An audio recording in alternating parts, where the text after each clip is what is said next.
Good morning, everybody. Welcome to the Chamber Breakfast, monthly Chamber meeting and breakfast. Breakfast, of course, is on you. I hope you did take the opportunity to go to one of our members and grab a cup of coffee or get yourself some breakfast. If you haven't, you can still do that at lunchtime.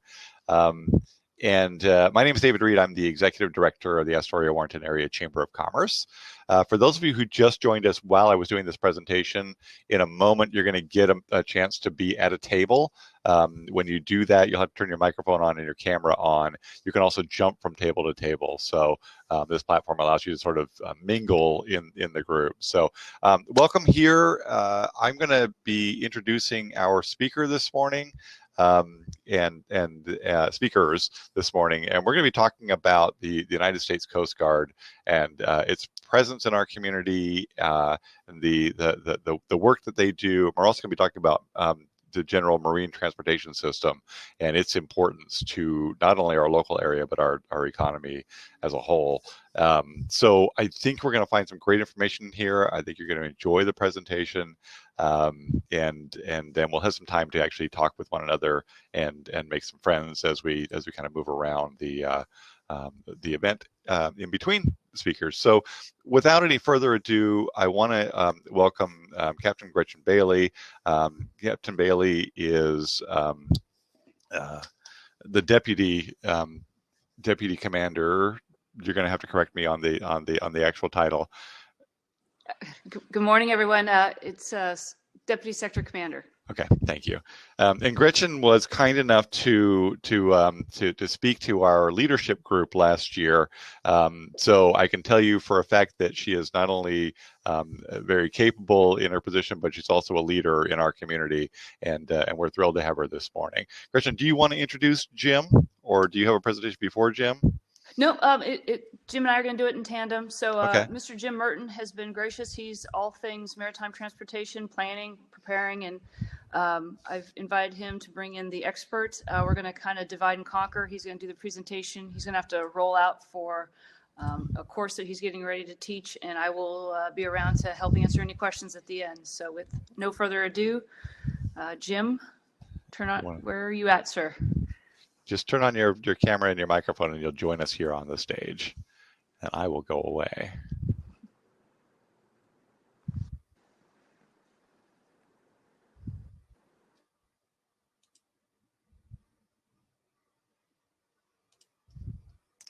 Jim may be challenged by being on his phone as to whether he can get here or not. Jim, do you have audio at least?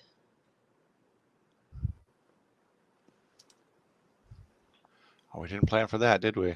No, we did not.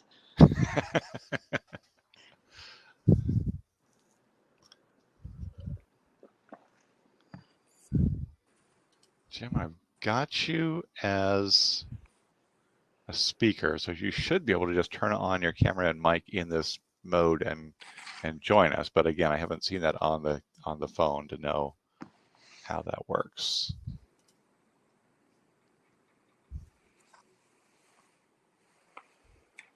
So Jim just left and is going to come back in. See if that works. All right. Turning it off and turning it on again is the default thing to do.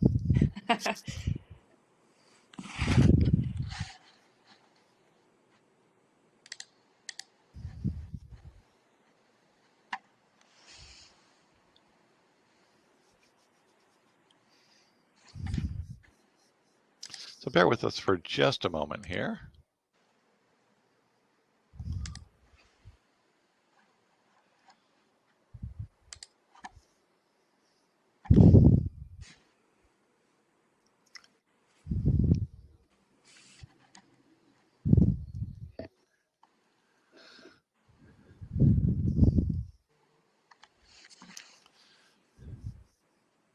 Well, he says he can see us, so that's good.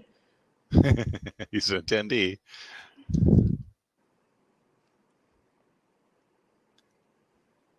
And he has left us again, so wait for him to come back in.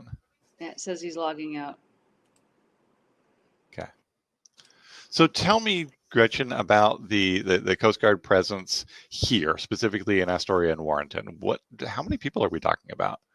So Sector Columbia River's footprint, we have multiple units. We have Sector proper, which is here in Astoria, which is also linked with the aviation asset.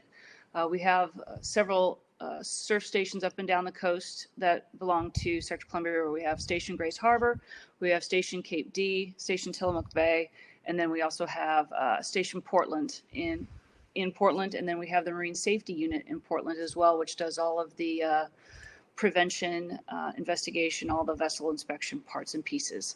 Out here in Astoria, we also have response, and we also have pollution responders here and in Portland. We have inspectors here and in Portland as well. So any of the vessel traffic that comes in and out of the river system will be coming through the bar, anchoring usually in Astoria while they're waiting for a berth. They'll go in, do cargo operations, and then depart the area. So we have a full coverage of everything, of almost all. We have 10 of the 11 missions here. We don't have any of the ICE here. So, but we definitely have all of the search and rescue vessels, aviation. And you said pollution management, pollution. What does that look like? So anytime that there's a report of a sheen, or if a vessel has, if they have a grounding, or if they've run into something, or they might have an oil spill because they've just, when they're doing cargo operations, they call it burping a tank. Sometimes it's not expected, but sometimes just something didn't line up correctly. So there might be some pollution that gets either on the cargo deck or into the water, and then we work to ensure that that gets cleaned up. Okay. And so Oregon Responder, we know that vessel here in town, is it's not Coast Guard, right? Is it an asset that you work with? Correct. We have what we call OSROs, which are the oil response companies. What they'll do is they're pollution response, and they're a private company that the way it works is Coast Guard doesn't do the hands-on per se. We just make sure that the right people are getting connected to one another to do the environment, because if we get involved, it turns into a different federal entity. But even if we have to federalize a response, we will still hire an OSRO when we go into the oil spill liability fund to get something cleaned up. Excellent. And so Astoria is a Coast Guard city. Yes. Does that mean anything to the men and women of the Coast Guard? I mean, does it make any difference to them when they're stationed in a Coast Guard city? What does that mean to you guys? So absolutely, that means a lot to us as the Coasties, because there he is. So the support from the community to the Coast Guard, you don't become a Coast Guard city by not being involved with the community, not being involved with the Coast Guard. That I guess relationship between us and the community is huge. We appreciate the fact that they like us. There's usually every once in a while you'll find a place that doesn't appreciate the Coast Guard in their area, but that is not what we have found here. And so when we find Coast Guard cities, we definitely embrace them, and we try to keep that relationship strong. And then also, if something happens and a coastie's getting out of control, it's good because the community will let us know and we can get to them before anything happens. But luckily, we don't have that here. Right. But yes. Good. And I know that it's a designation that comes with a little bit of work, a little bit of paperwork. Absolutely. But I think the city of Astoria is actually renewing theirs right now, and it's a five-year cycle. So if any of our watchers here have anything to say about that, you can definitely get a letter of support or information to the city of Astoria, because they are going through that process right now. And Wonderful. I like the idea that somebody getting stationed here comes to town and sees that sign, sees that designation, and I hope that they feel welcome right away. I've met a lot of Coast Guard families who, a year and a half in to their stationing, they're just starting to feel at home, and we really want to short circuit that. We really want to get people to feel as close to being home when they first move in as they can, so they can enjoy their time here, because we certainly enjoy having them here. So I think you will find a lot of coasties actually settle to this area because of the community and how they feel felt when they first got here and when they left. They come Good. back. Good, as it should be, because certainly the feeling is mutual. So, all right, I'm going to step out here and let you and Jim run the show, but I'll be at your beck and call if you need me. All right. You guys can hear me, right? Yes. Awesome. Look at us. All right. So I can put the presentation up and share it if you want in my screen, and then you just tell me when to go through the slides. Is that fair? Perfect. I've got it up on my other computer here too, so I can follow along. All right. Let me see if this lets me do this. All right. Are you seeing that? Yes, I am. Perfect. Can we go back one slide? I can do whatever you need. There we go. Oh, that's two. Okay, good morning, everyone. Sorry about the technical difficulty, but we had to sort it out. My name is Jim Merten. I'm the Port Security Specialist for Sector Columbia River. My responsibilities include the entire Capt of the Port Zone, Southern Washington, Oregon, Idaho, 200 miles offshore. And I deal with the marine transportation system and its recovery after a man-made, natural, or in sometimes this case, a cyber disaster. So that's what I wanted to talk to you guys about today. I wanted to thank Captain Bailey for inviting me to talk about something I really enjoy. So this shouldn't be too much of a stretch. Some of these are going to be a little wordy, but we'll drill down into some of them, and then feel free to ask me any questions at the end of this. And hopefully you guys get something cool out of it. Okay, next slide, please. Okay, so this slide is really just a representation of what the Capt of the Port Zone is, how large it is. This is kind of a quick and easy chart that we put into our plan just to show everybody. What we did is our Marine Transportation Recovery Plan has just recently been pulled out of our Area Maritime Security Plan, which allows it to get out of that secure world and come into the open source world, hence why we get to talk to you about it.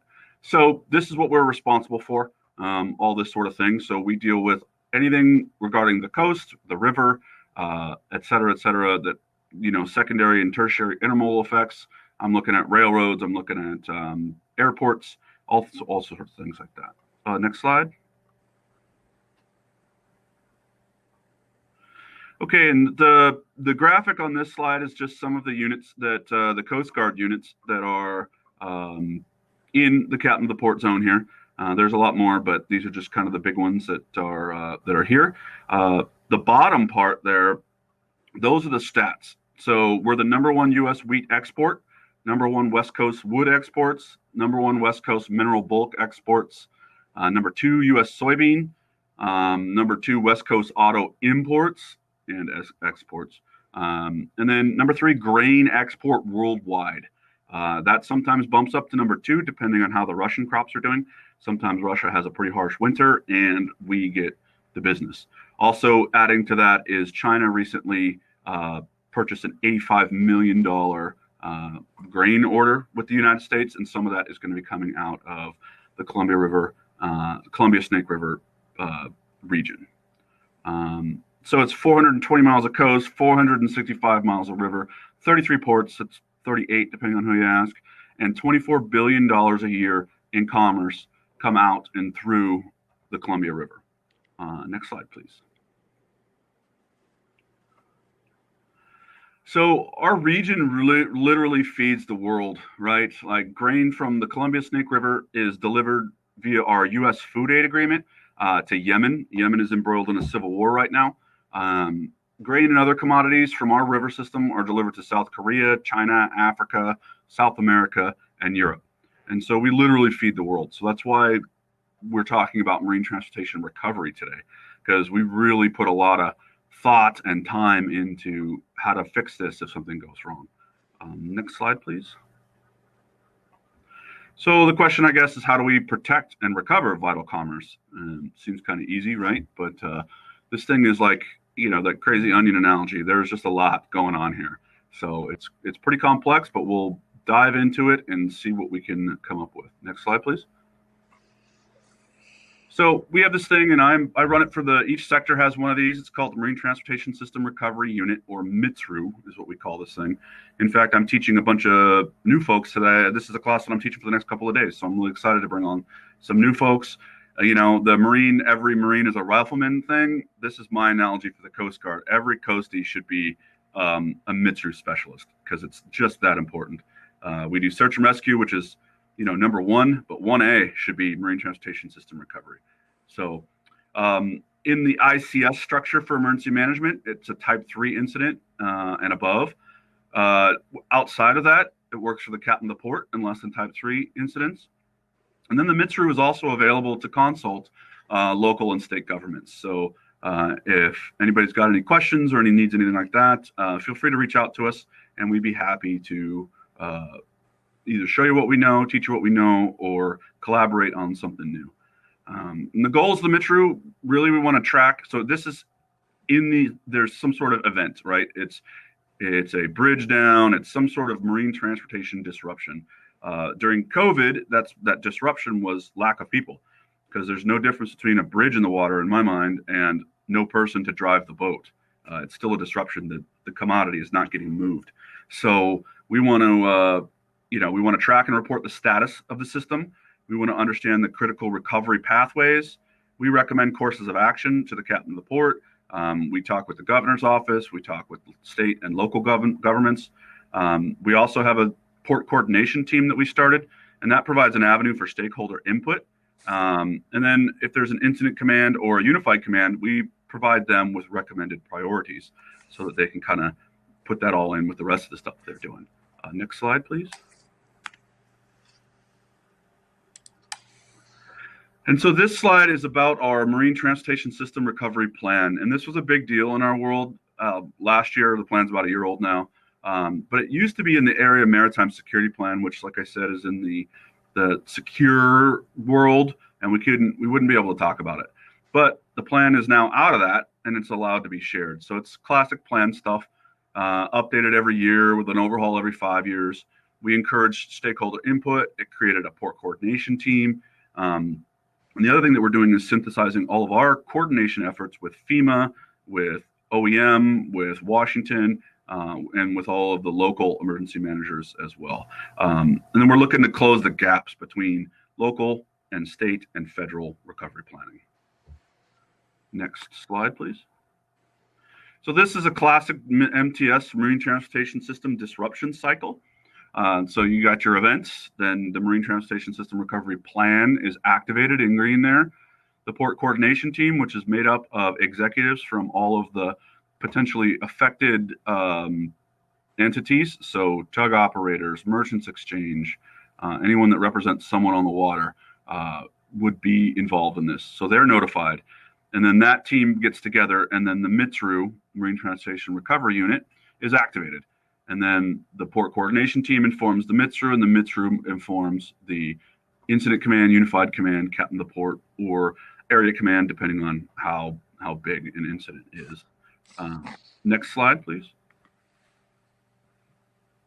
Okay, so this is like the classic Coast Guard word salad slide. It wouldn't be a good PowerPoint unless I put a whole bunch of stuff into one. Just, it's kind of our thing.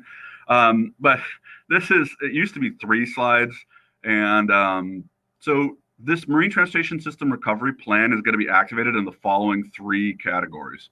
One is if there's an infrastructure impact, and that's classic stuff. That's earthquakes, tsunamis, heavy weathers, critical infrastructure damage. The next is constrained operational capacity.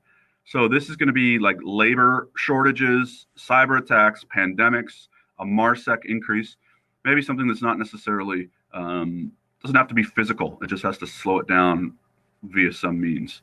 And then the last one there that would get it going is the constrained by response operations, mass rescue operations, marine casualties. My favorite one that I give there is the Sully incident. When that airplane landed on the Hudson, that response shut down that waterway, even though, nothing sank and things like that. So that rescue operation and all those other vessels going to help that airplane shut down the waterway effectively. So if there was any commerce coming in and out of there, it all had to wait. Went pretty quick, I guess, for that long slide. Next slide, please. Okay, so in the event of a natural or man-made or even cyber disaster, we do a port assessment process. And I need to kind of caution you, remember, port is 38 ports. So if we talk about a port, we're talking about the entire Capt of the Port zone is really what I'm referring to. You know, San Diego and LALB and San Francisco, it's easy. They have multiple ports, but it's all one big thing. So if you say the port's closed in Houston, Galveston, it's closed. However, here in the Columbia River, we don't like to say that ports are closed because there's 38 of them. So if Astoria is open, but there's a problem up in Portland or Vancouver, you know, it's not necessarily going to affect Astoria the same way. So we try to make that make that available, and we talk to our senior leadership about that sort of stuff. But these core stakeholders in short-term recovery planning are essential, and that's Corps of Engineers, that's NOAA, you know, our own waterways and facilities branch. They're essential partners in this thing. River pilots, emergency exchange, MARAD, harbor safety committees, port emergency managers, county, city, state emergency managers, and first responders. And what we do is we talk about this in the short-term recovery, because once we start getting into long-term recovery, it becomes economic. And at this point, we're really more interested in helping prep for short-term to move into the economic recovery. So next slide, please.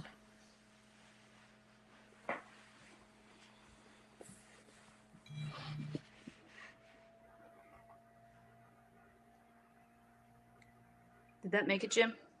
Yep, Okay. I got it. So this is just the process that we use. We have essential elements of information. We use this in a computer program, and everything plugs in there. Our EEIs are either labeled requires assessment, partially available, fully available, and not available. And we'll do that with every facility or container or whatever the issue is. We'll do that above and below, so upriver, downriver of the incident. So that could be like an oil spill, it could be a bridge there, it could be a protest activity, things like that. And then ports in general, they'll either be open with restrictions, or closed. So, you know, if there's an incident in Kalama or something like that, that port would be open with restrictions, because upriver, inland barging can happen. Downriver, Astoria can deal with cruise ships, things like that when we're in a non-COVID environment. Next slide, please. So I put this thing in there. Sorry for its crumminess. I've asked ODOT for a better one, but I haven't gotten it yet. But really, I put this in this slide because when we're looking to reopen ports and work with FEMA and MARAD and all these folks and OEM and Washington to open a port, we're collaborating with ODOT and other folks for their recovery plans to figure out where they're going to open a road. So if they're going to open a road to a port that we're good, but what we want to avoid is opening a port that's not going to have a road to it, because it's going to delay services, things like that. So next slide, please.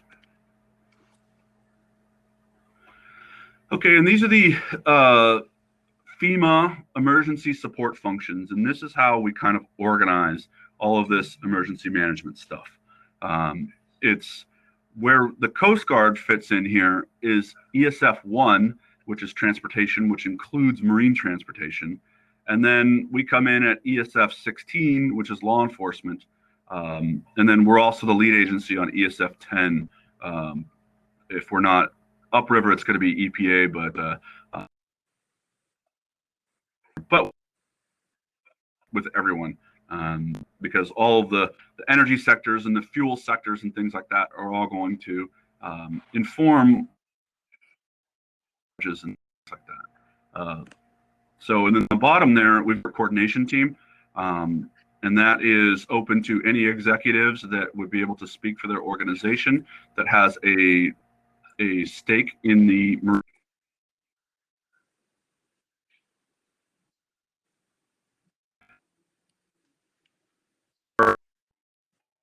and you'd like to be on the things like that. In this Oregon structure, the very bottom one, this is something that we are on with Oregon, and we've been working on tactics, things like that, and we've helped with outside the Coast Guard lane.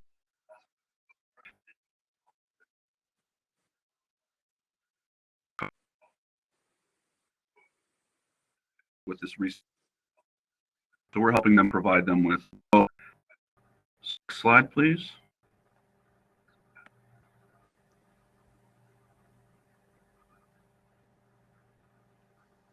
There we go. So this is a quick one. This is a whole other presentation in and of itself.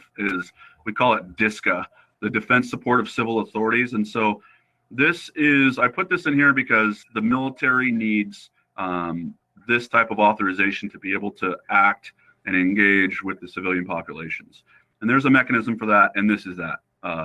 However, the Coast Guard, so we don't necessarily need mission assignments, which is what FEMA and all that sort of stuff during a disaster would allow, because search and rescue and marine transportation recovery are already part of our statutory authorities. So in essence, we're going to already be doing that. So we'll be doing that from minute 1 or minute 0 of after event. We'll be doing search and rescue, and we'll already be doing marine transportation recovery planning. Whereas our DODs are there'll be a delay until they get activated, and then all of the money comes to fund them, and that'll either come in like National Guard support or naval support offshore, things like that. Next slide, please.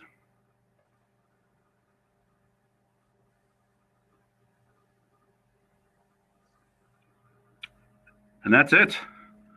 That's the quick version of the marine transportation recovery planning. And if you've got any questions or you want to do anything, feel free to reach out to me, and I'd be happy to answer it. The phone number is probably not the best because I've been doing a lot of working from home. So if you need to get a hold of me, maybe email me. Jim, I have some questions in the Q&A section over there, and they're all from me. So they're going to be softball questions. But you said there are 33 ports or 38, depending on who you talk to. Who do I have to talk to find 5 more ports?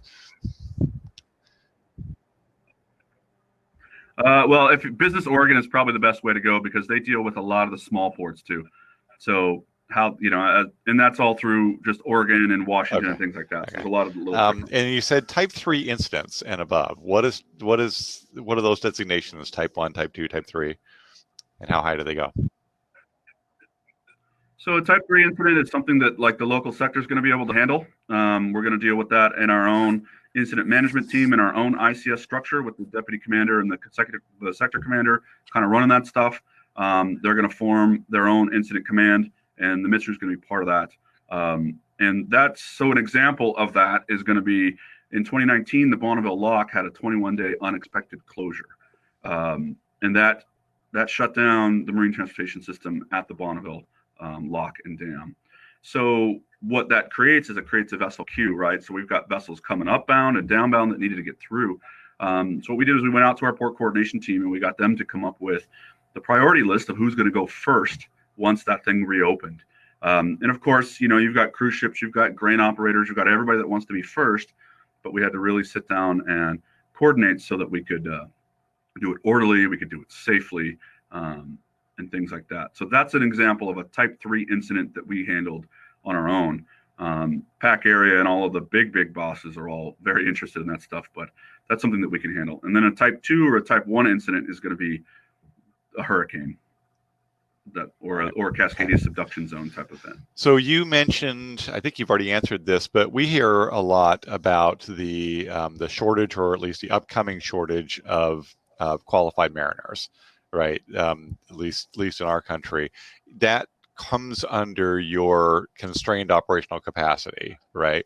But does it call any action from you guys if we're actually running short of qualified mariners?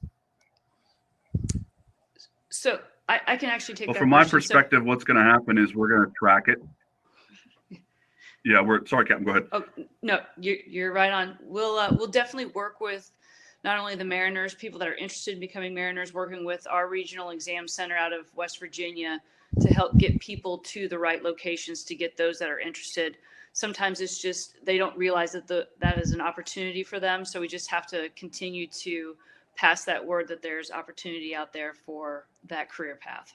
And we have 2 wonderful assets here. We have the Mertz Center out at Classic Community College, teaching people those skills, and we have Tongue Point Job Corps Center. Is there any coordination there, or does everybody kind of knows the others, and is there any work being done there, I guess? Yes, we actually have quite a bit of coordination. In fact, several coasties have actually transitioned from Coast Guard to Job Corps, and we have kept that working relationship and continue to interact back and forth. We definitely take the opportunity to show them what the Coast Guard has and vice versa. So yes. Wonderful, wonderful. Okay, let me see if there's any more Q&A in there. And again, they're all from me. So MARSEC, you mentioned MARSEC, Jim. That's Maritime Security. Am I correct in that acronym? Okay, perfect. All right. Anything else you want folks to know? Yep.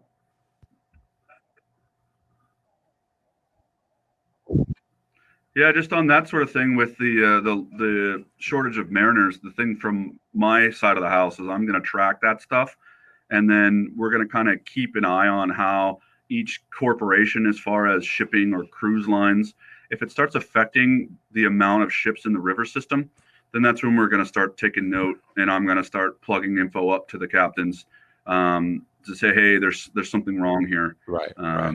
Yeah. It So, seems, but those like are the that's type of things a we're lead tracking time, kind of though, right? I mean, from once our side of the house if here. we start running out of mariners, then we need a couple of years really to get those mariners back in the system, even if they're standing ready to learn. So, so it's great that we have Classic Community College, and we have Tongue Point starting on the on the leading edge of that.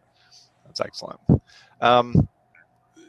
Gretchen, tell us about your position here. I mean, is this are you on a 2-year rotation here? Is that a longer because of your position? So it's a 3-year position. Most of the Coast Guard positions these days are anywhere from 3 to 4 years. So I come in. Captain Smith is what they call the Sector Commander, and I am his alternate. So it's an interesting position because I'm his backup. I'm not considered an executive officer. I'm considered the alternate to all of the different hats that the captain of the port or the sector commander wears. And we have 5 different hats, and they include the SAR, the pollution, the maritime transportation, the vessels, and I'm missing one. Ants? Probably the agency navigation. Yeah, I apologize. I should have that memorized. But we work in tandem so that we can divide and conquer on a day to make sure that we can get everything accomplished that we need to, or at least try and get the hot topics off the top of the plate. So I will do different things when it comes to ensuring that the sector commander has what they need to get the job done. And then my background is I'm not an aviator. I am a vessel. My background's prevention. So I did a lot of the inspections, investigations, and before that I was prior enlisted, where I was at a small boat station, and then worked my way through. And then on a cutter as well. So I've had a lot of good opportunities in the Coast Guard. So okay, wonderful. And then Jim, because you're civilian, your position is more durable. I mean, it's not a 3-year stint. You've been here longer than that, or you potentially could be.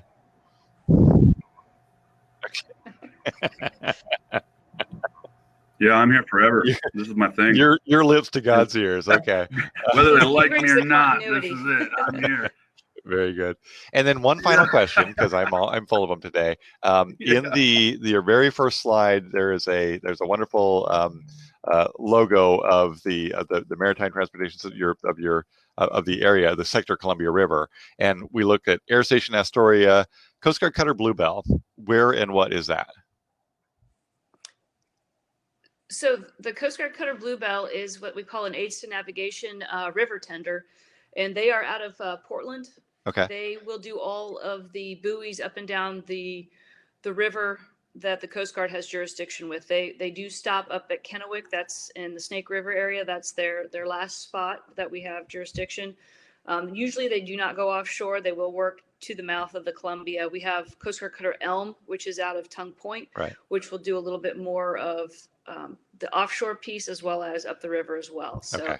And the Bluebell actually hit a milestone of 75-year anniversary this last August. So they've been around and did a big overhaul. So hopefully they'll have another few years. Excellent. And then the Elm then is included in that sort of that graphic in Astoria, right?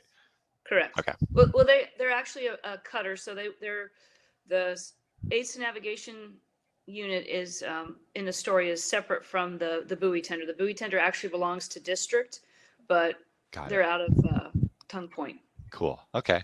Excellent. So what's amazing to folks who just arrive here is they see of course they see the aircraft in the air, ubiquitous in our area.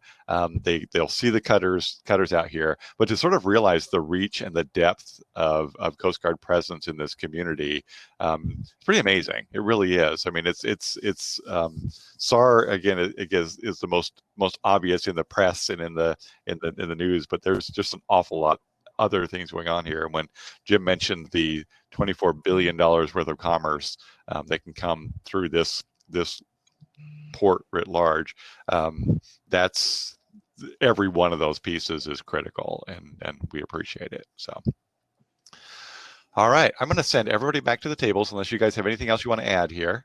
And then we'll let people mingle and meet and maybe come over and say hello to you guys. And then we'll come back in, everybody, and we'll talk about new members that have come on. I'll have Jerry come on and tell us about that.